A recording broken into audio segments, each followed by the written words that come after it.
Welcome to maths platform. आज हम start करने जा रहे हैं रेशियो एंड प्रोपोर्शन का lecture number 6। So start with the first question.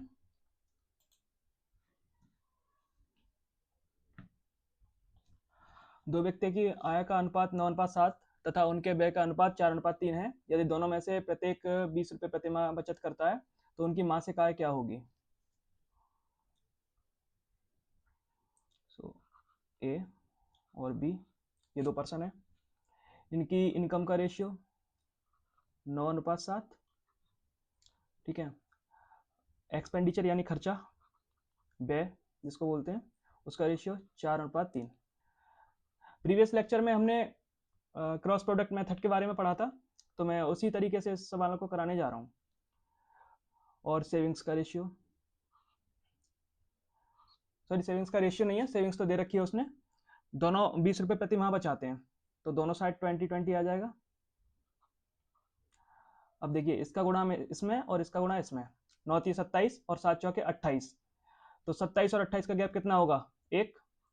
उस एक रेशियो की वैल्यू होगी जो गैप यहाँ से निकल के आएगा। 20 × 80 और 20 × 60, तो कितना हो गया गैप? 20। बाकी एक चीज और आप ध्यान रखें, अगर यहाँ ये दोनों सेम है, ठीक है, जैसे 20 और 20, तो केवल इनका गैप लीजिए, 4 और 3 का एक, और इस एक की गुणा इससे 20 से कर दीजिए तो डायरेक्ट गैप निकल आएगा। तो एक रेशियो की वैल्यू कितनी आ गई? 20। अगर एक रेशियो की वैल्यू 20 है तो उनकी मासिक आय बतानी है दोनों की, तो 9 की वैल्यू कितनी हो जाएगी? 180 और 7 की 140।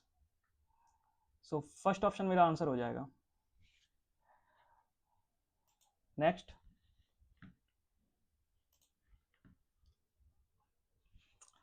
सेम क्वेश्चन है पिछले वाले की तरह। ए और बी दो लोग हैं।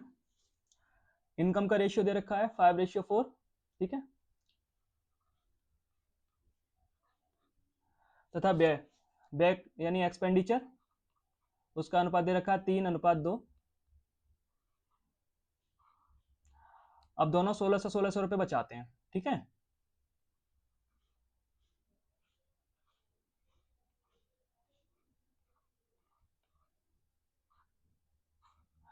तो फिर से क्रॉस प्रोडक्ट लगाएंगे, 5 दूनी 10 और 4 तिया 12। The gap is 2। अब क्योंकि देखो यहाँ भी सेम है 1600, तो केवल मैं इनका गैप लूंगा। 3 और 2 का गैप कितना हो जाएगा? 1। तो 1600 एकम 1600। अब मुझसे पूछा है ए की आय कितनी है, ठीक है ना। ए की आय पूछी है केवल, तो मैं केवल ए पे काम करूंगा। यानी मुझे 5 की वैल्यू बतानी है। 2 की वैल्यू 1600, एक की कितनी हो जाएगी? 800, देन 5 की 4000। So C is my right answer. Next,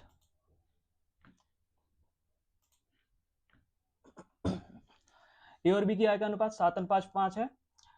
A और बी क्रमशः 4000 और 3500 रुपए की बचत करते हैं। यदि बी की आय ए की आय का आधा है तो ए और बी की कुल आय रुपयों में कितनी होगी? ठीक, तो ए एंड बी दो पर्सन है। इनकम का रेशियो दे रखा है 7:5। एक्सपेंडिचर इज, अब देखो एक्सपेंडिचर में बोल रहा है बी का व्यय ए के व्यय का आधा है, ठीक है। यानी ए का खर्चा अगर 2 है तो बी का आधा हो जाएगा 1, ठीक है। और सेविंग्स कितनी है इनकी? 4000 और 3500।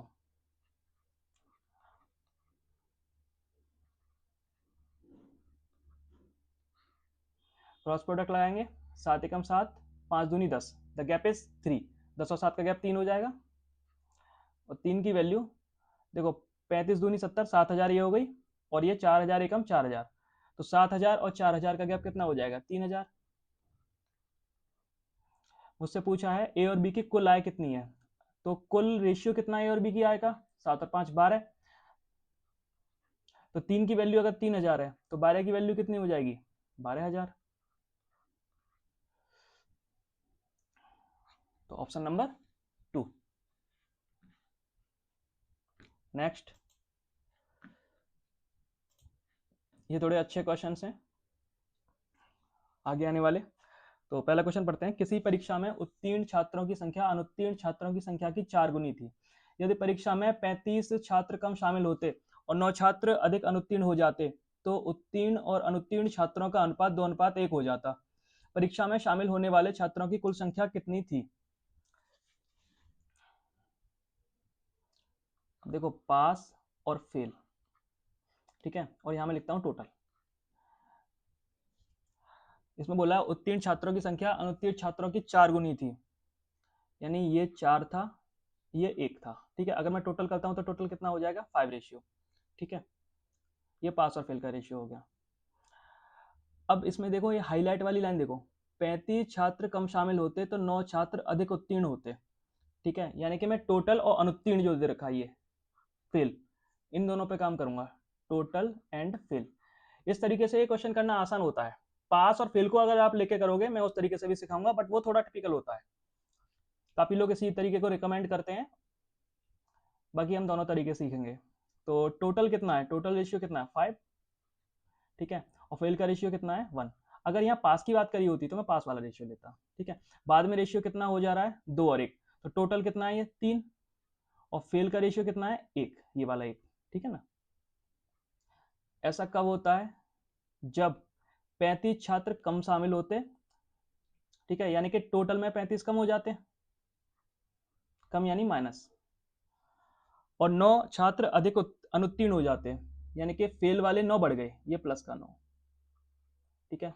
तो क्रॉस प्रोडक्ट अप्लाई करेंगे, 5 एकम 5, 3 एकम 3, गैप इज 2। 2 की वैल्यू 9 थी 27 और 35 एकम 35, तो इनका गैप कैसे निकालेंगे? देखो, 27 और माइनस और फिर माइनस का 35, ठीक है। दोनों को जोड़ोगे, ये 27 प्लस 35 हो जाएगा, प्लस करेंगे तो 65, ठीक है। तो 2 की वैल्यू कितनी आ गई? 65। अब मुझसे पूछा क्या है? मुझसे पूछा है परीक्षा में शामिल होने वाले छात्रों की कुल संख्या कितनी थी। तो टोटल संख्या कितनी थी? 5।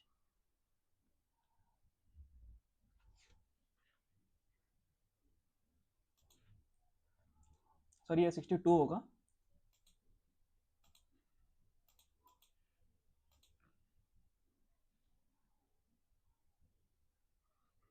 अब देखो, 2 की वैल्यू कितनी आ गई? 62। तो 1 की कितनी हो जाएगी? 31। और मुझसे पूछा है टोटल छात्र कितने थे। टोटल कितने थे? 5। तो 5 की वैल्यू कितनी हो जाएगी? 5 एकम 5 और 5 थी 15, 155। तो एक तो तरीका ये था। अब अगर हम इसको पास और फेल से करना चाहें तो कैसे करेंगे? अब देखते हैं, रुको।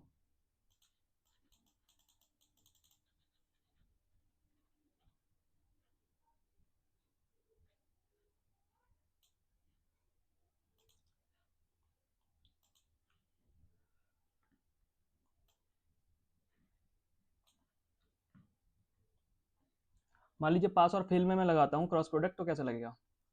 पास और फेल, ठीक है। 4:1 था, ठीक है।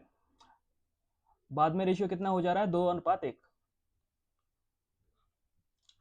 अब यहाँ की जो लाइन लिखनी होती है, ये थोड़ा सा क्रिटिकल केस है, इसको थोड़ा ध्यान से समझिए। देखो, ऐसे लिखो, ये 4 और 1 5, या ऐसे समझो। देखो, टोटल बराबर क्या था? पास प्लस फेल। अब इनमें जो इंक्रीमेंट या डिक्रीमेंट हुआ वो यहाँ लिखना है आपको, जो भी इफेक्ट आया है। देखो क्या इफेक्ट आया है? 35 छात्र कम शामिल होते, ठीक है, यानी कि टोटल में 35 कम होता। इधर क्या इफेक्ट पड़ता?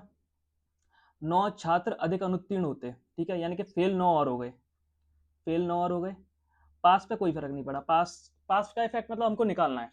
देखो, 9 उधर लेके जाओगे, ये माइनस का 9 हो जाएगा, तो P बराबर कितना निकल आएगा? माइनस के 44, क्योंकि 9 उधर जाके माइनस हो जाएगा ना, माइनस माइनस प्लस, तो -35 और -9 -44, तो P का वैल्यू आ जाएगा यहाँ से -44। तो P में तो हम लिखेंगे हम -44। और फेल का हमको देखो, ये क्वेश्चन में दे रखा था 9 छात्र अधिक, ठीक है, यानी कि प्लस का 9। अब लगाओ, 4 एकम 4, 2 एकम 2, गैप इज 2, ठीक है। यहाँ से 9 दूनी 18 और 44 एकम 44, तो 18 माइनस -44, क्योंकि गैप निकालेंगे ना उनका, ये तो ये जुड़ जाएगा। तो 62, तो 2 की वैल्यू कितनी आ गई 62, तो फिर से वही 1 की कितनी आ जाएगी 31, और हमको टोटल 5 की निकालनी थी क्योंकि दोनों का रेशियो पास और फेल का 5 है, तो 5 की वैल्यू कितनी आ जाएगी 155। ठीक है, तो आगे आने वाले क्वेश्चंस को मैं इसी तरीके से कराता हूं, केवल पास और फेल वाले मेथड से, क्योंकि टोटल वाला तो इजी है, उससे आप कर ही लोगे। ठीक, नेक्स्ट, यदि चयनित और अचयनित अभ्यर्थियों का अनुपात 19:17 था तो कुल कितने अभ्यर्थियों ने आवेदन किया था? यदि 1200 कम अभ्यर्थियों ने आवेदन किया होता तथा 800 कम अभ्यर्थियों का चयन हुआ होता तो चयनित और अचयनित अभ्यर्थियों का अनुपात 1:1 हो जाता। प्रारंभ में कुल कितने अभ्यर्थियों ने आवेदन किया था? ठीक है, देखो, चयनित और अचयनित, यानी कि मैं ले लेता हूँ सेलेक्टेड एंड अनसेलेक्टेड। रेशियो पहले कितना था 19:17, बाद में कितना हो जा रहा है 1:1। ऐसा कब हुआ? जब 1200 कम ने आवेदन किया होता और 800 कम सेलेक्टेड हुए होते। ठीक है, तो देखो सेलेक्टेड तो मेरे को सीधा दिख गया 800 कम, अब यहाँ कितना आएगा वो देखना है। देखो टोटल इज इक्वल टू क्या होगा सेलेक्टेड प्लस अनसेलेक्टेड। ठीक है, उसी तरह से लिख लेंगे जो लास्ट क्वेश्चन में हमने लिखा था। अब टोटल क्या है 1200 कम यानी -1200। इधर selected I don't know, sorry selected तो दे रखा है ना 800 कम प्लस अनसेलेक्टेड, तो 800 उधर जाएगा, ये प्लस का हो जाएगा, कितना आएगा -400। सॉल्व करने के बाद ये आ गया मेरा अनसेलेक्टेड, तो यहाँ मैं लिखूंगा -400। अब देखो अगर दोनों का साइन सेम है, चाहे वो माइनस हो चाहे प्लस हो, तो फिर लिखने की जरूरत नहीं है, हम डायरेक्ट ही निकाल सकते हैं उसको। देखो 19 एकम 19, 17 एकम 17, गैप इज 2, और यहाँ से 400 एकम 400, 800 एकम 800, क्योंकि दोनों का साइन सेम है तो गैप इजीली निकल आएगा। कितना आएगा 400, 2 की वैल्यू 400, 1 की कितनी आ गई 200। मुझसे पूछा क्या है, तो कुल कितने अभ्यर्थियों ने आवेदन किया था, यानी टोटल बताने मेरे को। ठीक है, तो 19 और 17 36 हो गया, तो 36 की वैल्यू बतानी है। 36 दूनी कितना हो जाएगा 72, तो 7200 मेरा आंसर हो जाएगा। ठीक, नेक्स्ट,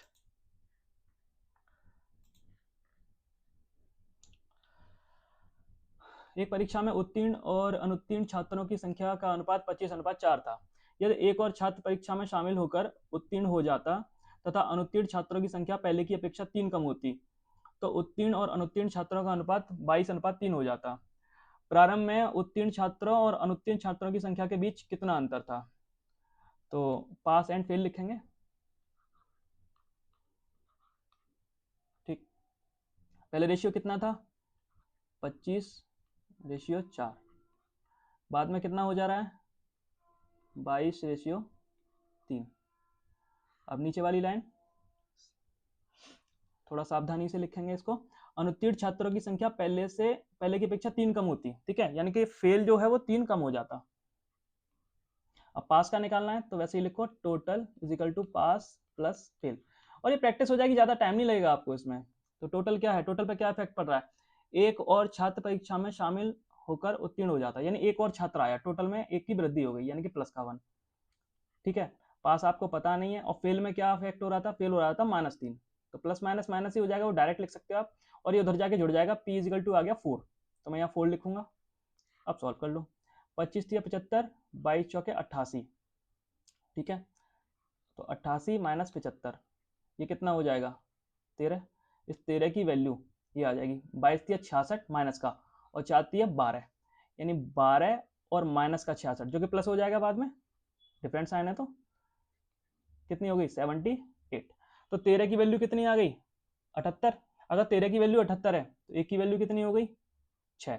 अब मुझसे पूछा क्या है उत्तीर्ण छात्रों और अनुत्तीर्ण छात्रों की संख्या के बीच कितना अंतर था। यहाँ अंतर कितना 25 और 4 के बीच में 21 का, तो एक की वैल्यू 6 आ चुकी है, 21 की कितनी हो जाएगी 21 छक्के 126, तो ये मेरा आंसर हो जाएगा।